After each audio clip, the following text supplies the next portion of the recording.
इस न्यूज के प्रायोजक हैं Balaji academy PSC coaching centre, पड़ाव चौक, मुंगेली।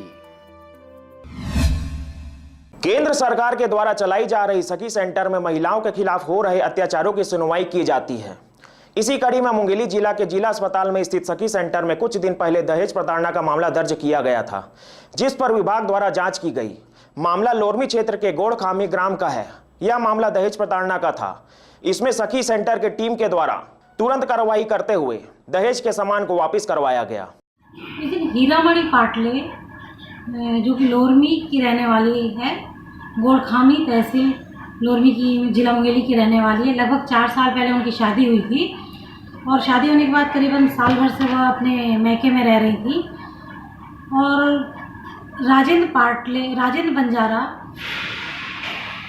बेमेतरा का रहने वाला था, जो कि आगनदास बंजारा के पुत्र हैं, से हमने दहेज वापसी कराया। स्त्रीधन जो उनका था वो उनसे हमने लेके वापस कराया उस महिला को।